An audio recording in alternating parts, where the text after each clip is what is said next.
Here on BBC Two, you love them or you love to hate them. But what would Saturday be without them? Guten Morgen. No, it's not a porn film.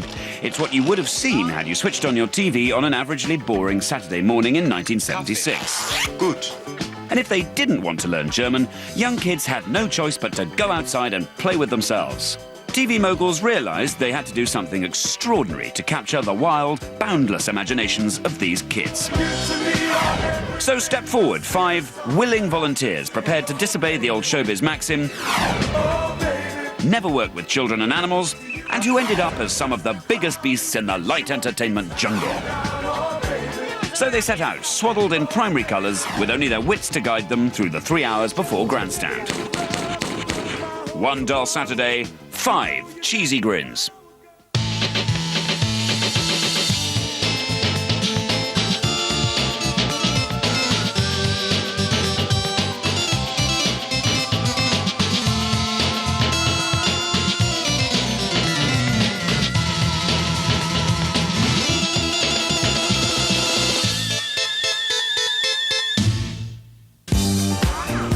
So it's 1976, and a terrible drought is sweeping the country.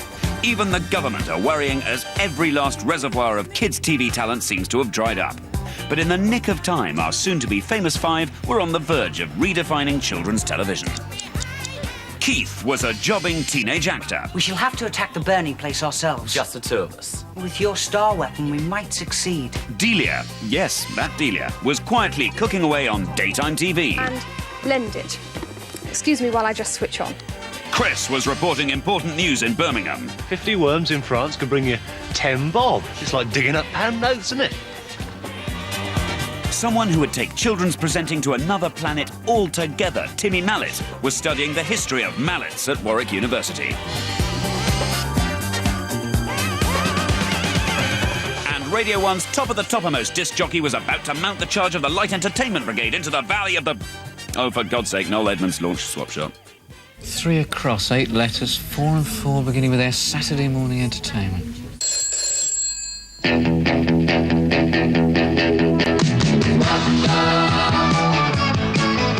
The success of Swap Shop took everybody at the BBC by surprise. It was only initially going to have a short run. Nothing like it had been done before, and so obviously they weren't sure whether it was going to work. But it went like a rocket.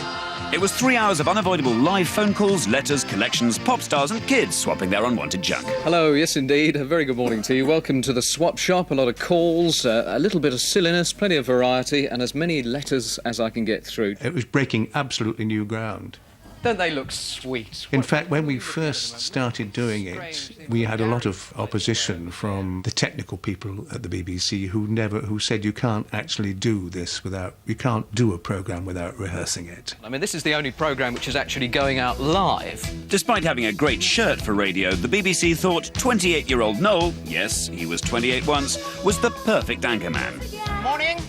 Morning. Noel Edmonds. I've just taken a break from next door. Good morning, chap. Hello, Donny. How are you? Hello. Are you well? Hello. Don't touch me! Noel Edmonds was a strange persona. He was a bit of a naughty uncle. Never be really offensive, but there was a twinkle in his eye. And you thought, he's all right, you know. He's a bit of a pain, but he's OK. It was jokey in a very kind of, hey, I'm mad me sort of way. There's 2 young gentlemen in Hornchurch who would like to know what they can do with 700 conkers. I've got a friend called Norman who's looking for a lot of conkers. It's sort of Norman Conquer Quest. Quite brilliant. Noel was very, very good on Swap Shop. He kept it together that whole time, no commercial breaks, and he was the main, linchpin for it all. We've got a young man who's come into the studio by the name of Christopher Draper, and his collection, I think, is quite magnificent. It's bookmarks. Yes, bookmarks. If you're a collector of postmodern irony, don't look for it here. That's what they are. Hard to believe that Noel kept us entertained on a Saturday morning with items like these. I think he was brilliant at it. He had that knack of making people on the phone feel that they were an incredibly important person at that moment in time, that he was just talking to you down that lens, and he made it seem easy. Place where I'd most like to live? Yes. Well, I live there now. I mean, I know that's boring, but where I live is rather nice. Ooh, Get him. He never needed a script. I mean, the whole programme was totally unrehearsed. It was done down in Brighton, you know. Oh, what a shame. We've obviously got problems there. We'll get all the gremlins sorted out. If the studio roof fell in, he would climb out of the rubble and make something out of it. The call here, I haven't got a line number. Could someone give me the line number on the machine, please? Or tell me what the line is on this call. There isn't a call.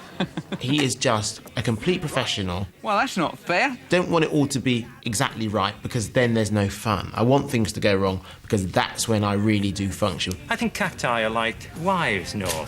If you don't make them work hard, they get indolent and obese. So it'll be pretty tough. Well, that's a whole new topic of conversation. So. I just saw a career in the making there, and you felt that he wasn't going to be satisfied doing that kind of thing for very long. He could go off in any direction.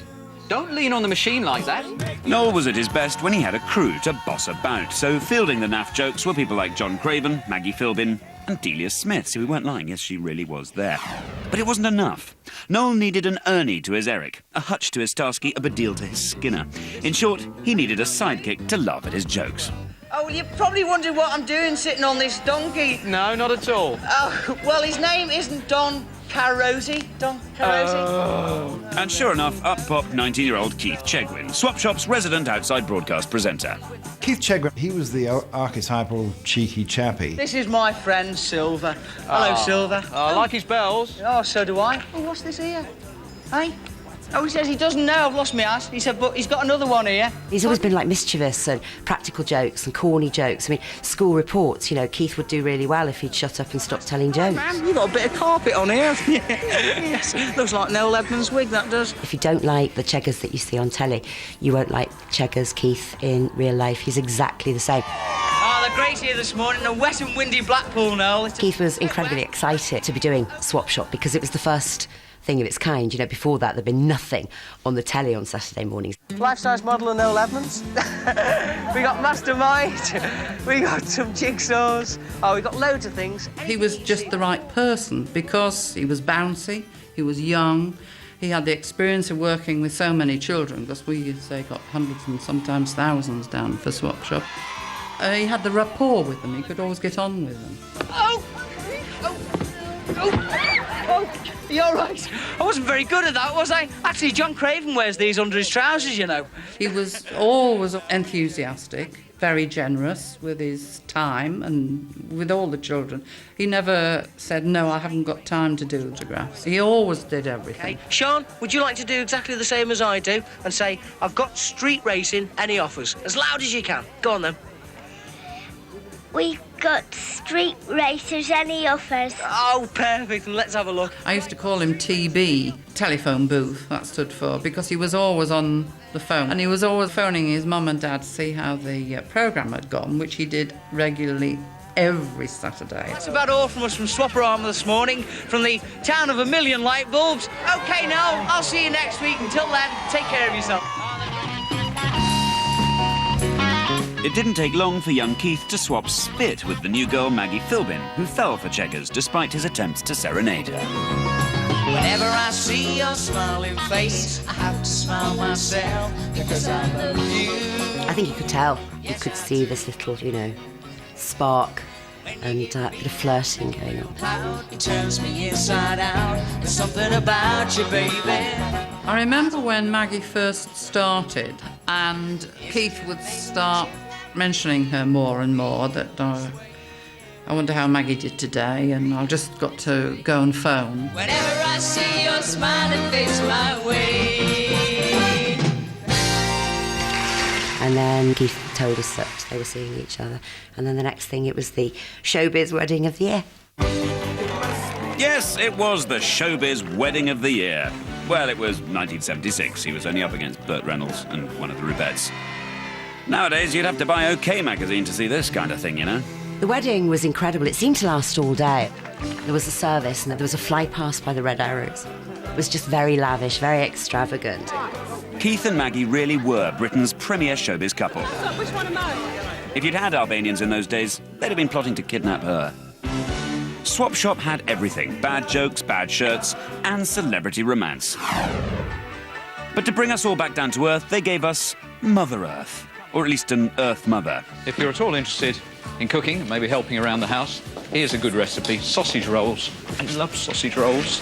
It's a good job I had my pastry rolled out ready, wasn't it? Otherwise I'd have been in terrible trouble. Oh, I'm glad you didn't ask me to do that bit. Delia Smith, I thought she was extremely attractive, and she had a lovely plonking, down-to-earth thing. I mean, I've got to make a confession first of all, and that's I've cheated. Have you? I got packet puff pastry because dear. puff pastry is hard work. So Standards are dropping. I know. Yes, Noel, standards are dropping when you end up rolling your own sausage. Oh, you just roll it. Yes. If you use two hands, you'll be quicker. Oh, will I? Come on, it's Delia. We did say it's not a porn film. Swap Shop continued to be a ratings winner, with Noel finding it no trouble talking for 3 hours of open space, Keith Chegwin scousing his way into the hearts of a generation of school kids, as well as Maggie Philbin, and Delia Smith getting away with clearly suggestive carry-on-style recipes without a blush. But if she didn't giggle at the thought of rolling your own sausage, there were people on other channels who would. Muscling in on the Saturday morning horizon was a kids' show called Tiswas, hosted by local newsboy Chris Tarrant. By 1978, before the frame down had even been thought of, Tiswas became what Magpie had been to Blue Peter, the alternative to the straight-laced BBC. It was complete and utter mayhem, but great. I mean, the greatest fun I think that any of us have ever had. Tiswas was groundbreaking. It brought slapstick back. And because it was Saturday morning, no one seemed to mind. It was revolutionary, and it somehow brought everyone in to be part of the team. So that instead of a cameraman being there with his list of instructions, they could do what they wanted, basically, and they just picked up and moved around and got in the action and loved it. And the cameraman often got pied themselves. Pardon?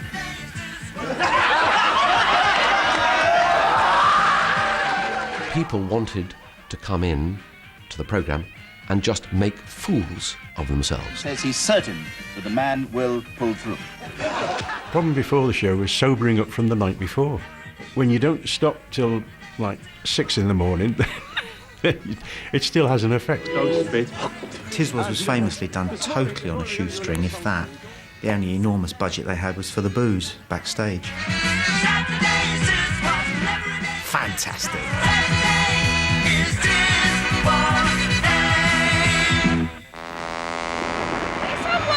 On this, please, be enthusiastic, help me. OK, go on, great.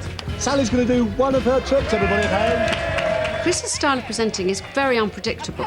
In the middle of whatever we would be doing, he would suddenly get an overwhelming urge to go and throw a bucket over the people in the cage.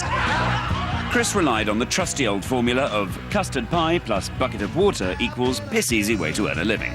15 seconds to fill, chuck another bucket of water. This is the stuff they want! She's gonna get us both! Do you notice how he's not talking to them about bookmarks? He would go into a routine that nobody knew he was going to do. It was genius. Not a term Bob Carolgees chucks around lightly.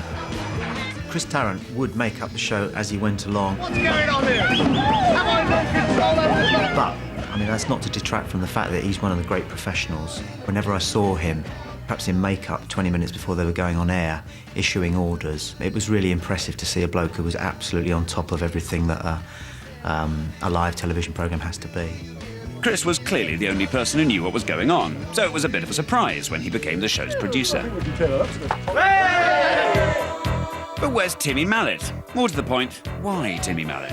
Well, he was someone who'd been absorbing the slapstick of Tarrant, the control freakery of Edmonds, and the loudness of Chegwin. And by the early 80s, he'd thrown away his textbooks to become a wacky afternoon disc jockey on Manchester's Piccadilly Radio. Timmy Mallet! Coming up on 20 to 10 on Piccadilly Radio. Timmy Mallet on the radio was absolutely brilliant, and he had a really big following of teenagers in and around Manchester. Working with him, such a hard taskmaster. He would buzz through on the talkback system and yell at the top of his voice, "I want to call it now!" And as a 17-year-old who just started in the business, I was terrified of him. Nasher! I thought you got burnt down in the Rover's fire. Wow, this is unbelievable! Timmy wasn't a funny person. He's a very silly man, very stupid, and the kids loved it. It didn't take long for the bright lights of Pop TV to beckon Timmy. Saturday mornings and even more shouting were just a pair of Buggles glasses away. The opportunity came up for him to do a thing called the Oxford Roadshow in BBC Manchester, and this was it. You know, this was Timmy. He was going to be going down the street with screaming girls chasing after him, a la Beatles. So off he went. Now, a band to watch last year was King. Oh, first call coming through already. And here's a clip of King now. It's the same song that they were playing last year. This is Love and Pride from King. At that time, probably as a result of his popularity with teenagers on the radio, he thought he was going to be the next teenage god. Rather than Timmy turning into a teenage god, people said, "Oh my God." So Timmy took himself off to TVAM. Wow! Where he livened up Saturday mornings and school holidays with his unique brand of entertainment. The show your telly was made for! Da-da-da-da-da!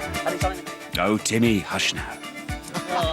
Timmy has an immediate and engaging charm for children. He appears to be somewhat like them. He's got that kind of energy, nothing's going to faze me, I'm going to get on and I'm going to get stuck in. And the other thing that I've got, which I will never, ever, ever lose, is the mallet. It was juvenile. It was below juvenile.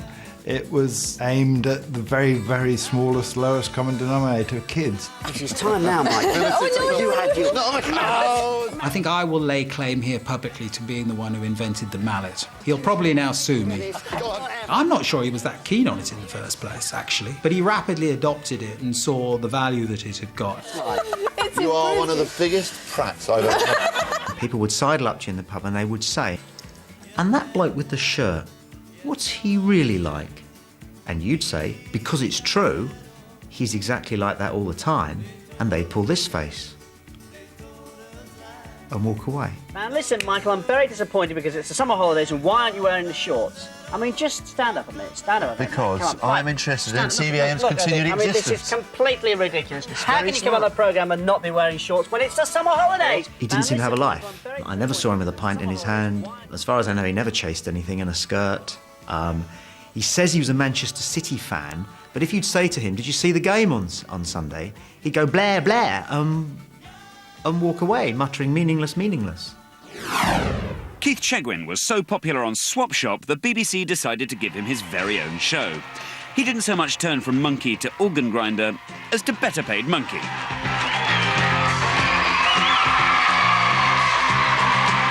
You can always tell when Keith is keen on something. He puts a very big grin, but he actually...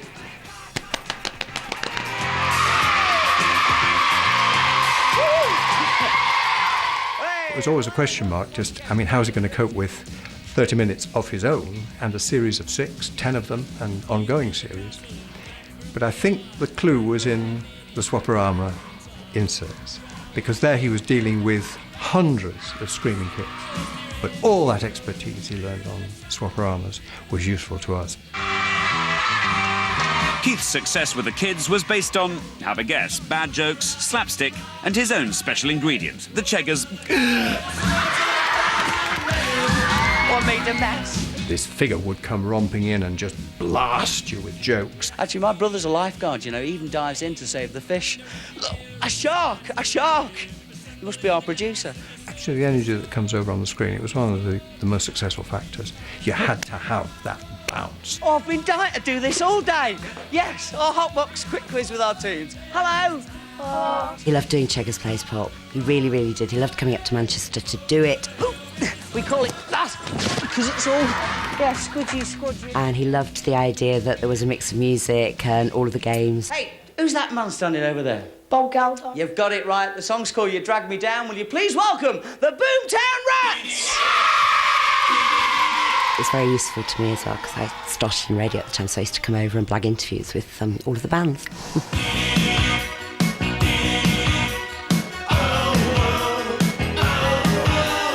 The ratings on Cheggers Plays Pop were immediately good. It was the first time BBC children's programmes had done a sort of pop game show.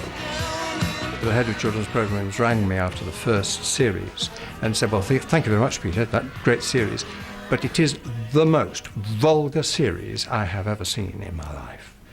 But I will recommission it." The most vulgar series he'd ever seen? Good job he'd never seen Junior Kickstart. See you then. Ta-ra. Incredibly, Keith bounced on with Cheggers Plays Pop for 8 years. After her Saturday morning stint, Delia had also secured a later slot. Much later, 11:30 at night, in fact. Welcome to this week's programme, which is all about how to make your own home-baked bread. But it was while she was making her daily bread that Delia's style started to take shape. Talking to children on Saturday mornings had come in useful. And this is what confuses a lot of people, or a lot of people feel a bit frightened about, kneading. So today I'm going to show you how very, very easy kneading is, and it's nothing to be worried about. I don't think that her passion comes across on television because she wants it to be cool, reassuring, and not at all threatening. Stretch it forward. And then with this hand, using your knuckles, you pull back so that you've stretched the dough like that. To get something so apparently effortless and simple and trustworthy requires a vast amount of work. Well, page 86 I had a little trouble with on the programme. It took me quite a while to get it looking nice, and so they were all threatening to ring you up and tell you and go around all the bookshops and tear out page 86. The truth about Delia Smith's Toad in the Hole. Delia shouldn't have been worrying about Toad in the Hole with Nouvelle Cuisine around the corner. And anyway, she decided to give cooking a rest for a while to explore her inner self. It's something that grows in you, and suddenly he does become a constant companion. You know, someone who's always there, and you can run to the station and miss a train and think, oh, you know, I won't get there in time. All right, you know, you're in charge. OK, you can sort it out for me. As a devout Catholic, Delia turned her hand to religious writing and penned 3 books to spread the word. I love writing. I've enjoyed writing all the books that I've written. So I'm hoping that perhaps I can write something of a spiritual nature that other people can share in my experiences. Now back to a man who was in need of some moral guidance. Chris, perhaps after seeing what all those buckets of water did to ladies' T-shirts, was the first of our characters to make that all-important leap into adult television with his Tiswas spin-off. When Tiswas became really popular with the older viewers, Chris kind of thought, you know, maybe we could go a step further with this, but obviously we couldn't do that on a Saturday morning, so we'll have to do it on a Saturday night. So that's when he conceived the idea of OTT.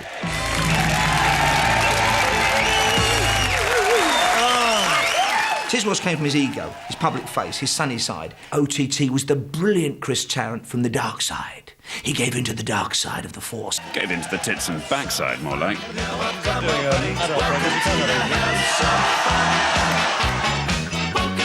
I never knew personally what most of the content was going to be. And I'd be standing there having just done my bit, and suddenly things like the balloon dancers, 3 guys had come out stark naked and dance around. And I was like, what? My mum's watching this. So the abundant hooters didn't bother her then, Bob. 3 knobs on telly? Of course you could always use one of them to turn it off, but as usual our moral guardians didn't. They lapped it up.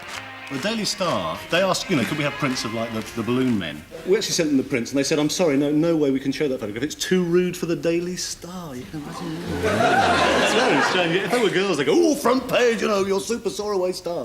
Beat your brains out! It was terrible. It was an absolute shambles. It was a kind of drunken night at a students' union bar. It just wasn't funny. It didn't work. You felt if there was a script, they'd written it on beer mats the night before. It didn't hang together at all. In a lot of ways, Chris Tarrant is like the John the Baptist of British telly. He was the forerunner. He was almost too early with the message. It was a bit too, Saturday night, badly scheduled, maybe too early, about 10 o'clock. Oh, no, we don't like this. It's like loaded television, but it was too early and too much. It's the blue chair, madam. It's the blue chair. Who is the current boss of British Railways? I don't know. Sorry, no, it's Not content with naked men, Chris pushed the boundaries even further. Despite high ratings, the network decided that this time Chris had really gone OTT, and the show was axed. The John the Baptist of TV was beheaded, and Salome's devilish dancing had claimed... shibboleth? Sorry. The rumours were that Chris was told, that's it, my lad, you'll never work in television again. Never, ever. And of course, that's right. Whatever happened to Chris?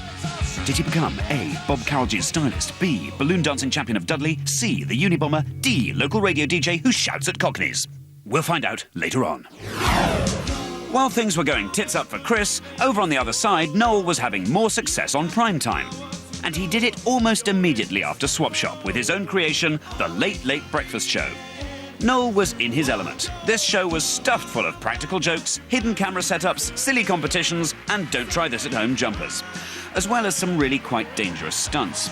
As Cheggers was playing pop, Noel needed someone who shared his taste for helicopters and fast cars. That man was Mini-Me Mike Smith.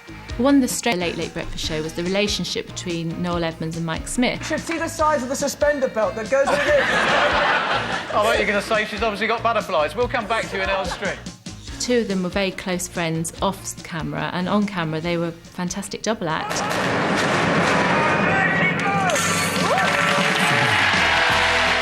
For 4 years, Noel did for the dads and mums what he'd done for the kids, as the show was regularly attracting 15 million viewers. However, in 1986, tragedy struck. Noel's career took a very bad knock when a member of the public was killed during rehearsals for the Late Late Breakfast Show. I mean, mercifully, terrible thing to happen anyway, mercifully it didn't happen on air. Obviously, the Late Late Breakfast Show was immediately cancelled. Subsequently, they were both called into Bill Cotton's office. He was the managing director of BBC Television, and they were told expressly not to speak to the press about it. So let's welcome him back on live television tonight, Noel Edmonds. Throughout his career, he was always very keen to give interviews. So he went straight home, leant over his picket fence, and in Mike Smith's words, blubbed. He told the press everything, but it was very much about Noel. It was, I feel terrible, I feel awful, I think I might lose my house. Obviously, I was aware there would be a tremendous reaction after the accident, and I wasn't quite sure how people would react to me. Understandably, if the press reports are anything to go by. Later on, I think he became tired of it continually being brought up, and he actually said, I don't want to talk about the accident anymore, I'm so bored of it, which is rather tactless, really. This was a terrible shock, and it was a tragedy that came out of the blue. There wasn't an inevitability that this would ever happen, and the reasons why it happened hopefully will be revealed when the inquest is held. On behalf of the BBC, Council then expressed deepest regret, adding that the lessons to be learned from the tragedy have been fully taken to heart. At the end of the inquest, the jury found a verdict of misadventure, but it led to a prosecution. The BBC were taken to court under the Health and Safety at Work Act. They were fined £2,000, which may not sound very much, but offences under the Health and Safety at Work Act are not a very big deal. However, it did make clear that somebody was at fault for what had happened. Noel didn't come out of it that well because he didn't turn up, and there was a feeling that perhaps he should have been there. He said that he stayed away because he thought it would have got the wrong kind of publicity, and people might have thought he was just looking, to muscle in on tragedy. So he was in a real no-win situation. I felt a bit sorry for him. The accident did affect Noel's career. Noel, in fact, didn't work for 6 months. He took himself home and he sort of locked the doors and he hid himself away to lick his wounds. It was a very strange feeling to suddenly go through the diary and literally snowpake everything out and just realise that suddenly something that involves a lot of my life, bang, it's gone. Obviously, it was a tremendous shock. So as the decadent and really quite appalling 80s drew to a close, Noel had to put his jumpers into mothballs for a while.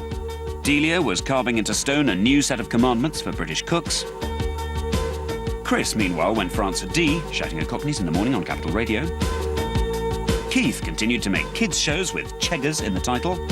And our Timmy was peaking. Whack-A-Day and WAC, which stood for Wide Awake Club, not what you were thinking, was so successful with the kids that Timmy decided to force his personality on a wider audience. Timmy's version of Itsy Bitsy was produced by Andrew Lloyd Webber's record company. Such an attractive pairing couldn't fail to show how stupid the record-buying public are. One of the worst pop records ever made, right up there with Mr. Blobby and the Birdies song.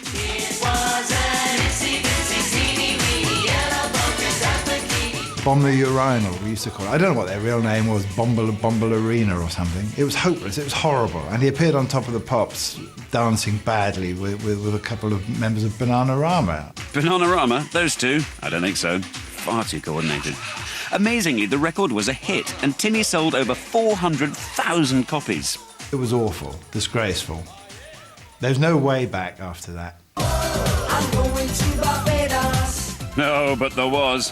One chart attack wasn't enough for Timmy, and he made another novelty record, this time collaborating with Mike Reed as producer and apparently Steve Wright as stylist. I'd done Wide Awake Club quite a few times with Timmy and various things. And we talked about other songs we could do, and Hot, Hot, Hot came up. And I had a record label at the time, so we decided we'd do it. He played Del Costa in the video with the glasses on, like the Bermuda shorts and all the rest of it. Thought, Timmy's well known on TV, he's had a #1, this could work. And it crept up, I don't know, probably somewhere to about 81 or something.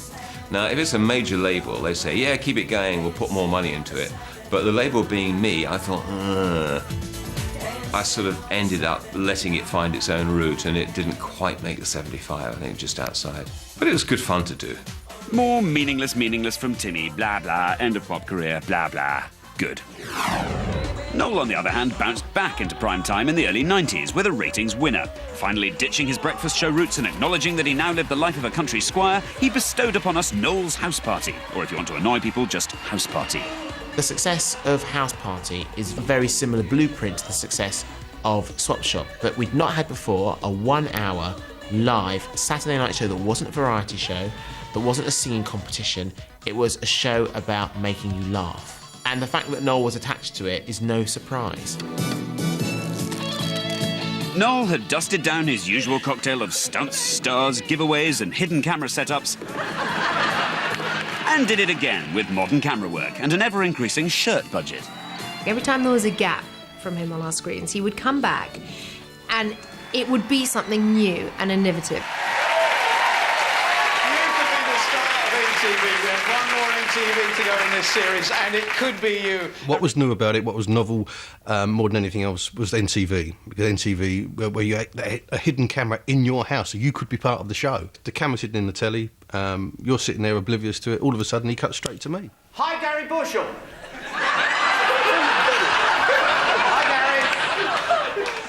I was very drunk the first time I played an house party. I was set up for an NTV by my friend who was told to get me out of the house for 5 hours, and rather stupidly, we spent 3.5 of them in a pub. Hello, Gary. Hiya. Very nice to see you. You weren't paying a lot of attention to my show there, were you? I'm actually on holiday now. Oh, are you? And I'm sitting there in almost a catatonic trance for an afternoon of drinking. It's really surreal. You're having a conversation with your television. It never happened, never seen anything like it before in my life. Amazing. Well, with Noel at the controls and a BAFTA in his pocket, House Party quickly became one of the highest-rating shows on the BBC. Noel bestrode the Saturday night schedule like a colossally badly dressed man. Meanwhile, Noel's old swap shop buddy had finally made that leap into adult entertainment as the host of Sky Television's Star Search. Robert. In a way, it was just like Swap Shop, members of the public bringing Keith their tatty old rubbish.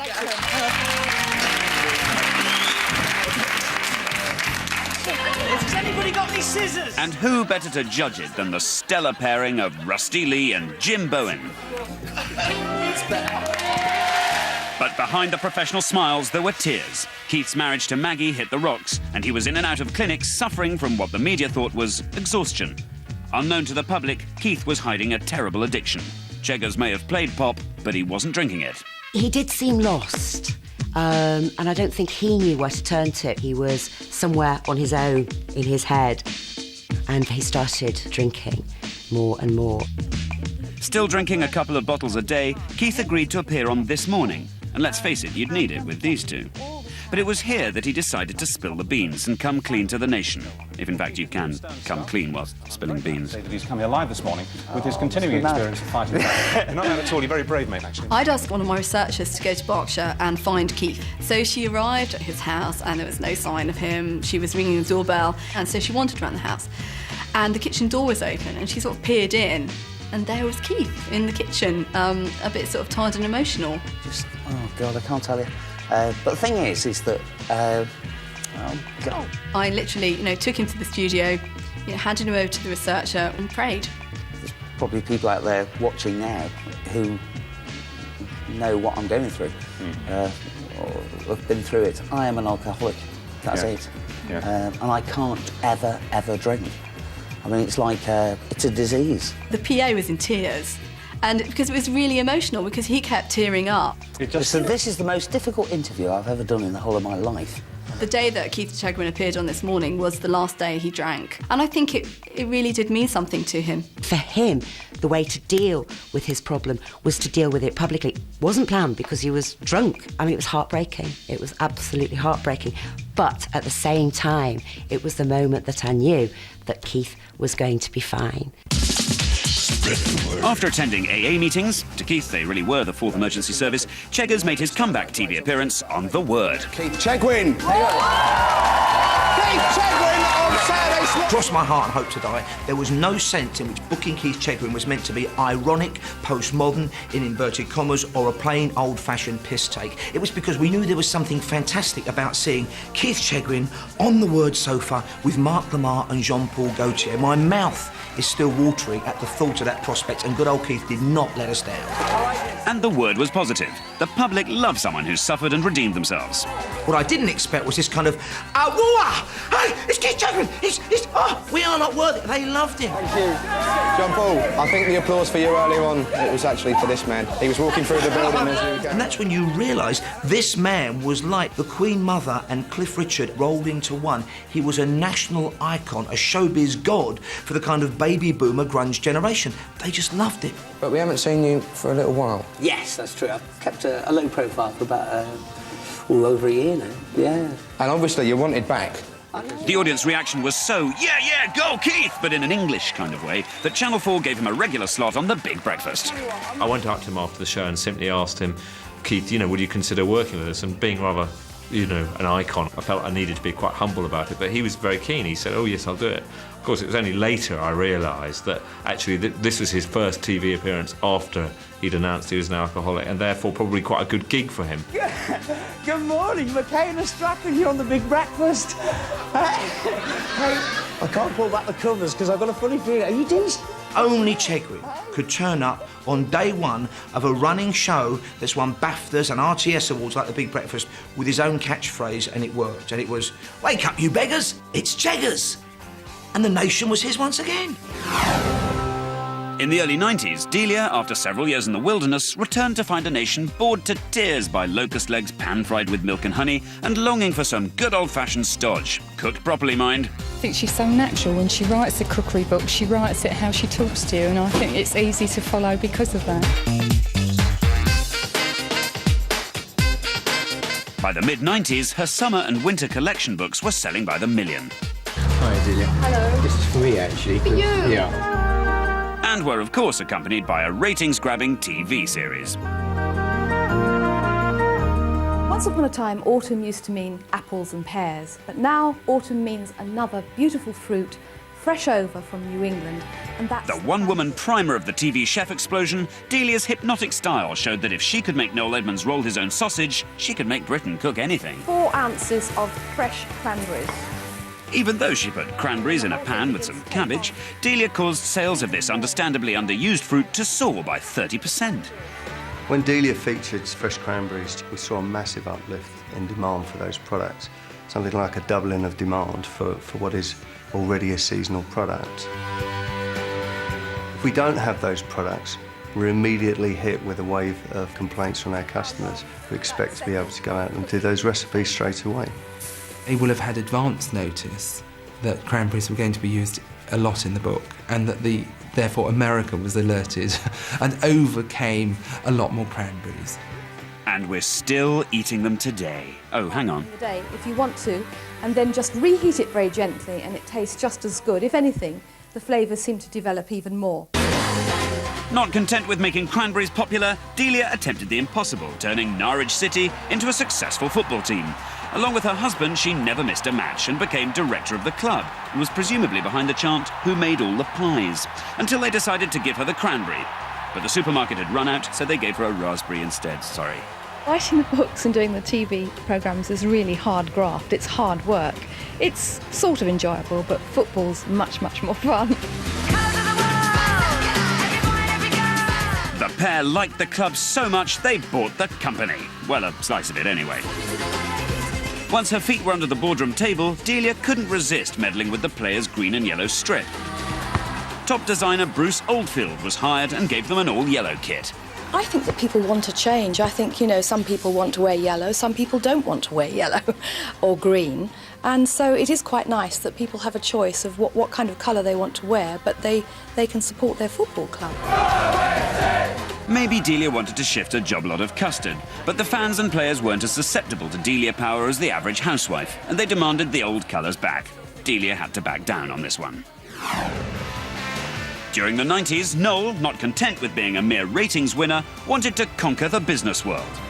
Wisely, he avoided launching his own range of leisure wear, but unwisely went into the theme park business. One of these was a joint venture with Morecambe Council called World of Crinkly Bottom.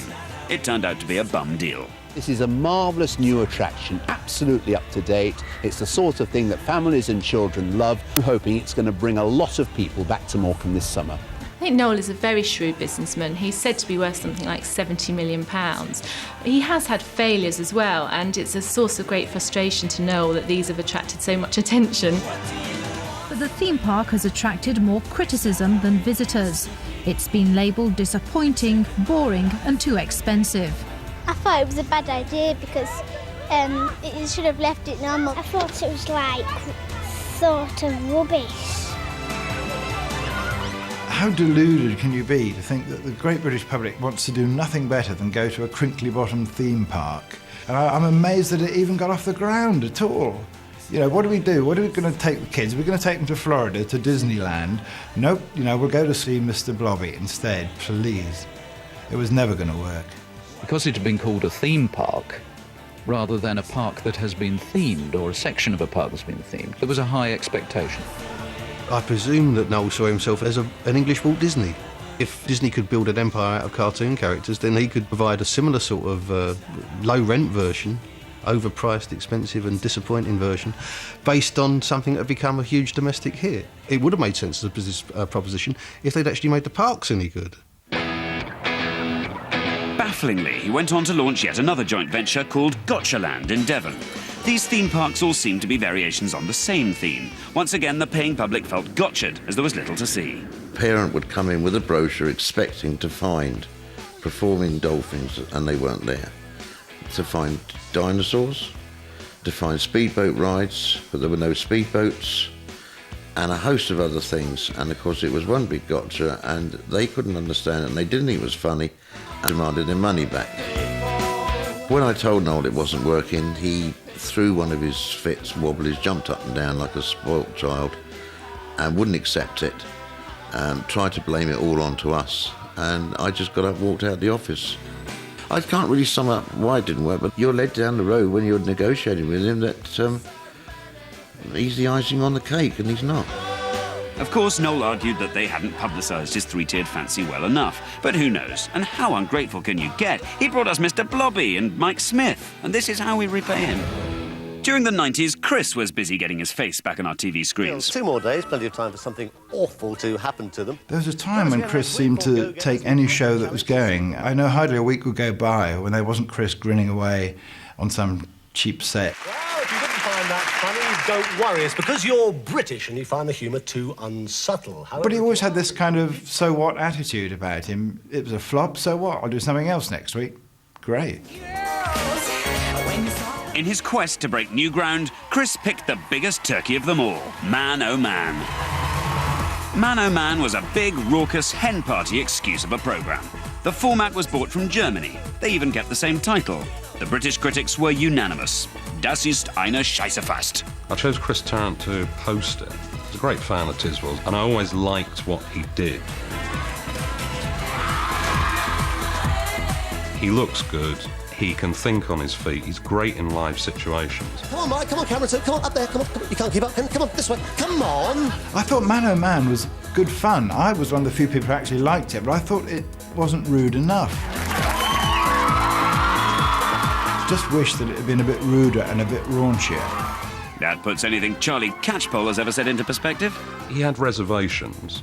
He's done certain things in the past, and he's come out of it and said, oh, I shouldn't have done that. 2 will go, 1 will emerge. The nice try smiley one at the end, basically, is the winner. The press did have a field day with it, and they did slag us off. And the biggest problem is, you know, it's not me that they slag off. It's him. He's the person out there. In the 90s, Chris Tarrant had more pilots than British Airways. He had won more series game shows than almost every other presenter put together. He hung on in there, and finally, he got Millionaire. Who Wants to Be a Millionaire was an instant hit, attracting 13 million viewers in the first few weeks. I was astounded when he was chosen for it because I just didn't think it fitted in with his image and his persona at all. But he's very good. 15 questions. £1 million. It basically came out of an idea which was what we'd done on the radio, but wouldn't it be great if we could have a camera there to see how badly they're suffering? I just want a camera so close in their eyes to see into their souls and see what's going on when they have to make life-changing decisions. Oh, but it's only a quiz, for God's sake. You've just won £1 million! All right. From the very start, Chris was in my mind for the show beyond anybody else, because I knew that he could look down that camera. I knew that he could face off to people and say, "Are you sure?" Yeah. In Chris's life, I've always seen myself as the evil person behind him. Chris is actually a terribly nice person and doesn't want to do any of the things I tell him to do about making it more tense. Go for it.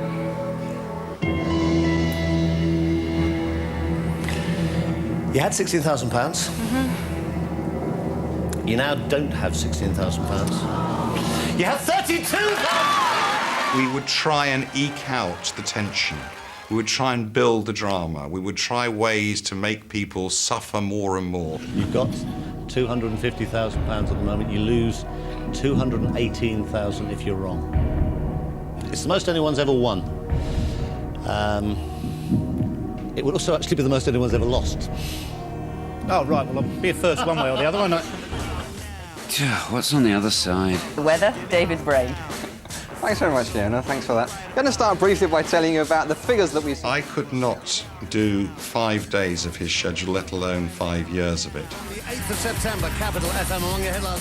If you think that he gets up, does a breakfast show, leaves there, comes to our studios, does the show, gets in a car, falls asleep in the car, goes home, gets up and does it the next day. It is a mind-bendingly awful schedule. But Chris lives for work.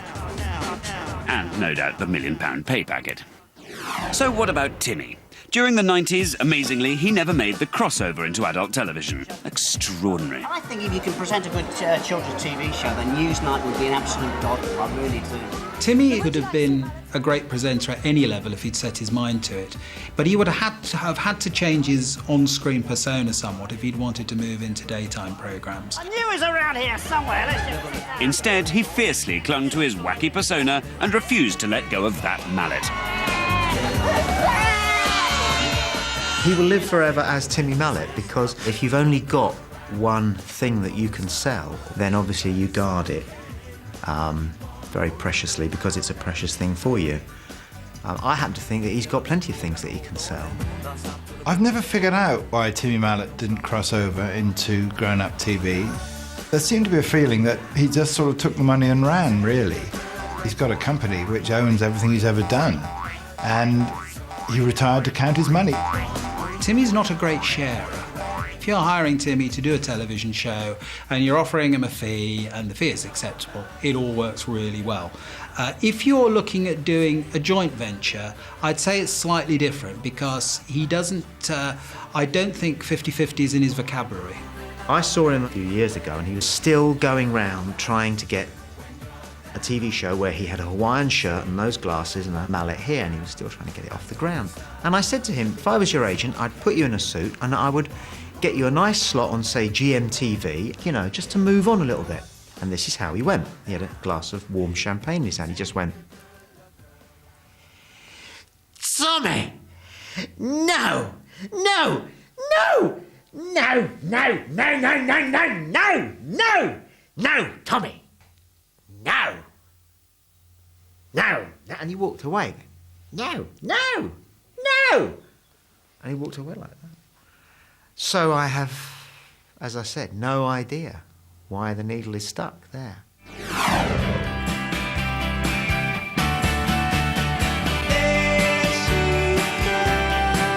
With millions of book sales, a football club and several top-rating TV shows, Delia power had become so strong that the UN were thinking of sending in the inspectors. The egg, I think, is a masterpiece of design. I mean, just look at the packaging. Ever seen designer packaging like that?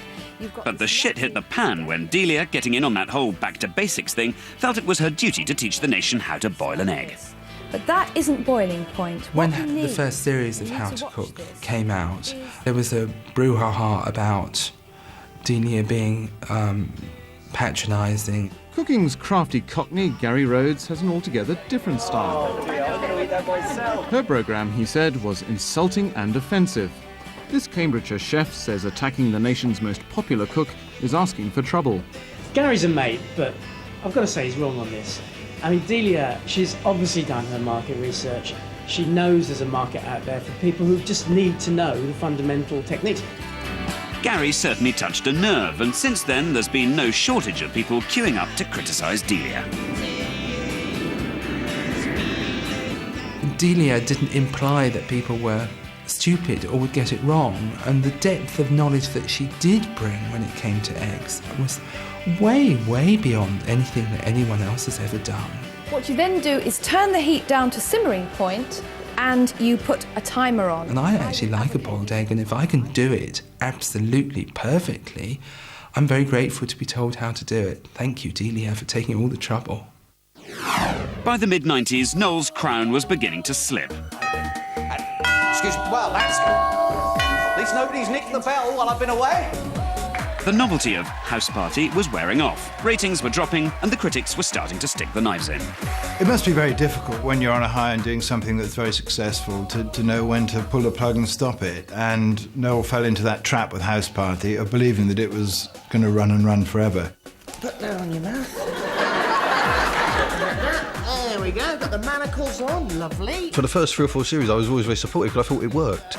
Towards the end, I got very heavily critical of it because I thought it had become a disgrace. The humour had gone, the sense of fun had gone, there was no surprises anymore.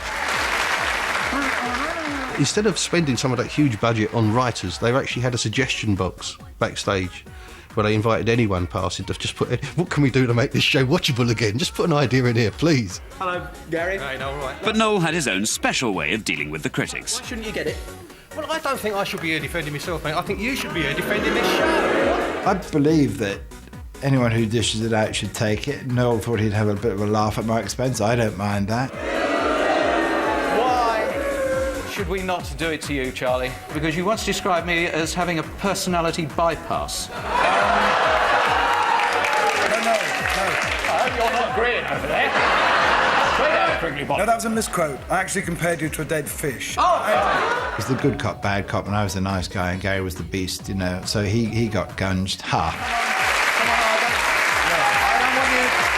I don't want you. As a TV critic, you become a pantomime villain quite often, so I was happy to be gunged. I got covered with flour just when I thought I was out of it. My, how I laughed.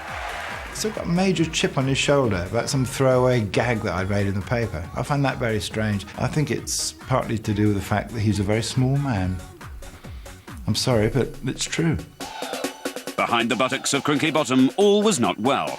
Noel felt standards were slipping, and after a big bust-up with the BBC in 1998, he stamped his feet and refused to do the show for 2 weeks.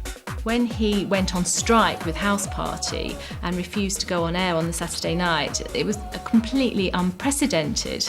And the BBC gave in to him, such was his power. I just want to say, ladies and gentlemen, I know Noel wasn't here last week, but that's between him and the BBC, OK?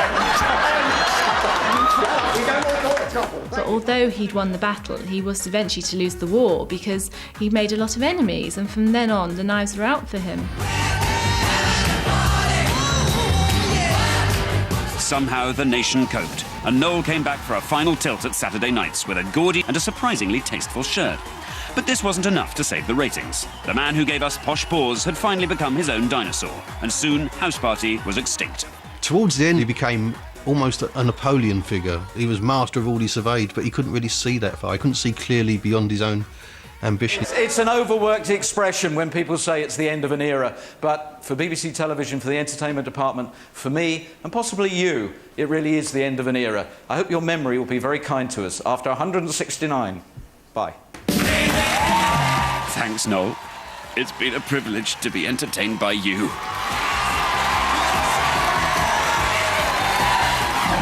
Meanwhile, Keith, perhaps still secretly influenced by Noel and wanting desperately to show us his own crinkly bottom, made a career decision that the nation would never forget. Naked Jungle was a gimmick. It was a gimmick designed by Channel 5 to get headlines, get publicity, and a lot of manufactured phony fuss about nothing. He agreed to do Channel 5's Naked Jungle, a one-off game show which was part of their naturist season. We deliberately wanted somebody who did have a clean image and who was not going to make fun of the contestants, who wouldn't make sort of smutty comments, double entendre, who would play it kind of very straight. So from that point of view, Keith was the perfect choice. The original idea was that the contestants were naked naturists, and Keith would host in a safari suit. However, Keith had other ideas. I think he wanted to get into the spirit of the thing. I mean, he's very much like that. You know, he didn't want to appear different. At the end of the day, they were naturists. They weren't going to have a problem with taking their clothes off. Therefore, he felt, I think, that perhaps he would look a bit different if he were a little bit sort of coy somehow. Wake up, you beggars! It's Cheggers and his cock. When my mum said, Keith's going to be on the telly naked, I thought, what's she on about? But of course, there he was. And I hadn't seen that package since he was about 10, you know. Full marks to Chegwin. As he said himself at the time, why get so upset about such a little thing? I can think of many, many people I want to see naked. Virtually no men. But Keith Chegwin is one who isn't particularly going to worry me. When he does Naked Jungle, Keith isn't trying to suck his tummy in. He doesn't mind the balcony over the jeweller's shop. And if they'd asked me to do it, you know, I'd have had terrible, terrible doubts about it, because you'd be thinking, hope it's not a cold day. But also, you'd have tried to tone up. And no, Keith didn't give a snuff. So after a while, like with proper naturists, you actually forgot he was in the nutty. It didn't matter. Of course, it's not going to damage him because it was Keith Chegwin. And the man is like TV Teflon. Nothing can hurt him. Apart from a badly placed banana. Keith has never ever said to me that he's regretted the Naked Jungle. It was a one-off thing. I don't just say, yeah, all right, why not? So have our TV presenters finally grown up? Cheggers, despite appearing on TV pissed and exposing his genitals, will always be loved and laughed at in equal measure, because he's still a kid at heart, and it's hard to dislike someone everyone calls Cheggers. And it's also hard to believe that he's old enough to be served in an off-licence even now. Timmy Mallett's persona hasn't changed much either. He's still wielding the mallet amongst students and overgrown kids everywhere, and still commands as much respect and affection as he ever did. Chris Tarrant has left kids' TV far behind and is one of the biggest earners in the business. But in the process, he sold his anarchic soul for a boring grey suit and a couple of catchphrases. Will his time at the top continue? You'll have to ask the audience. We don't see much of Noel Edmonds anymore, but he pioneered Saturday morning television and made it work in prime time, something Ant and Dec are still struggling with.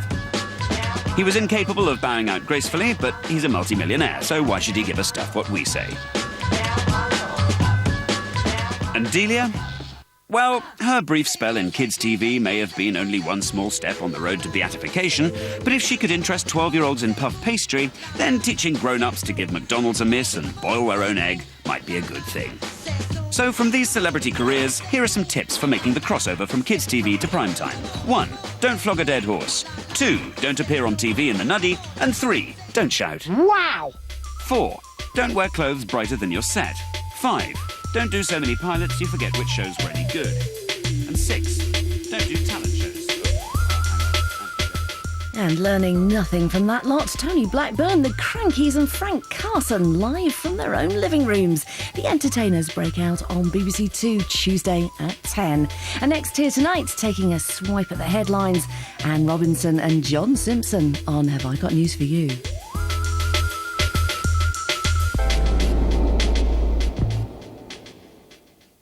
People do all sorts of things for children in need.